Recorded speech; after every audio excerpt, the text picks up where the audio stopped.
नमस्कार, आप देख रहे हैं बिजनेस टुडे बाज़ार। मैं हूं हर्ष शर्मा।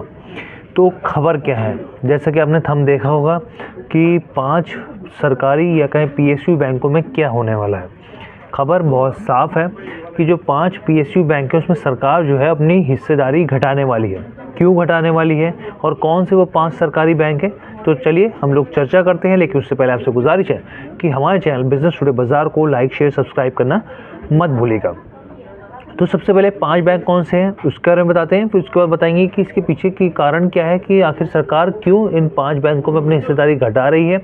देखिए, जैसा कि आप जानते हैं कि टोटल पीएसयू बैंक कितने हैं, आपकी जनरल नॉलेज भी बढ़ा देते हैं देश में।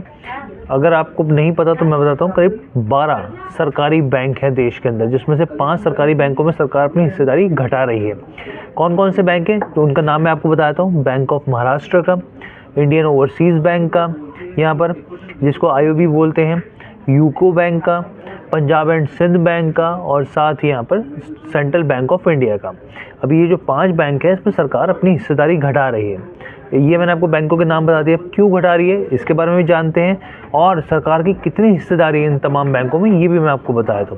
देखिए, अगर सबसे पहले हम हिस्सेदारी की बात करें तो वर्तमान मौजूदा वक्त में पंजाब एंड सिंध बैंक में जो सरकार की हिस्सेदारी है वो करीब यहाँ पर 98.25% है। अब दूसरा बैंक कौन सा है, इंडियन ओवरसीज़ बैंक की बात की जाए तो इसमें भी सरकार की जो हिस्सेदारी है करीब 96.38% है। इसके अलावा यूको बैंक की बात की जाए तो 95.39% हिस्सेदारी है सरकार की। उसके अलावा सेंट्रल बैंक ऑफ इंडिया की बात की जाए तो करीब 93% हिस्सेदारी है। बैंक ऑफ महाराष्ट्र की बात की जाए तो सरकार की जो होल्डिंग है करीब 86% है, 86.46% है।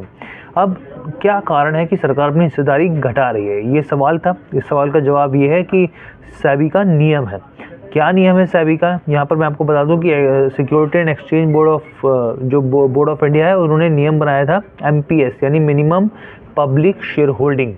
मिनिमम पब्लिक शेयर होल्डिंग क्या है, इस नियम के तहत क्या है कि जो भी कंपनियां हैं, सरकारी कंपनियां, उनको जो पब्लिक होल्डिंग है करीब 25% होनी चाहिए। आपने देखा होगा बहुत सारी कंपनियां ऐसी हैं जिनमें सरकार की जो हिस्सेदारी, जैसे मैंने अभी आपको बताया कि 93, 98%, 94%, 86% इतनी हिस्सेदारी है। तो उस नियम के तहत क्या है कि पब्लिक की जो शेयर होल्डिंग होनी चाहिए वो करीब 25% मिनिमम होनी ही चाहिए। अब सरकार जो है 25% इससे अपनी हिस्सेदारी को घटाएगी, जिनमें अगर मान लीजिए पूरी है 100%, अगर किसी में 96% तो उसके हिसाब से जैसे ही 25% होल्डिंग होगी उस हिसाब से सब्ट्रैक्ट करेगी।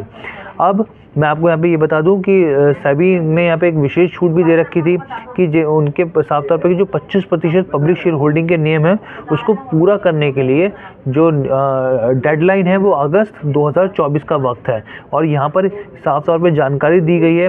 मैं आपको बताऊं, जो कि वित्तीय सेवा सचिव हैं विवेक जोशी, उनका कहना है कि इसके ऊपर काम शुरू हो गया है और हम इन 5 बैंकों में हिस्सेदारी घटाने जा रहे हैं। और उनका ये भी साफ तौर पे कहना है कि ये जो पूरी प्रक्रिया है बैंकों में हिस्सेदारी कम करने की, इसके लिए कई विकल्प खुले हुए हैं, जिसमें फॉलो ऑन पब्लिक ऑफरिंग हो गया, क्वालिफाइड इंस्टीट्यूशनल प्लेसमेंट शामिल हैं।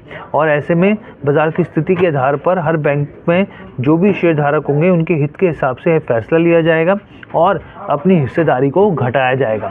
तो ये ओवरऑल खबर थी आपको समझाने के लिए। कैसी लगी वीडियो कमेंट करके ज़रूर बताइएगा।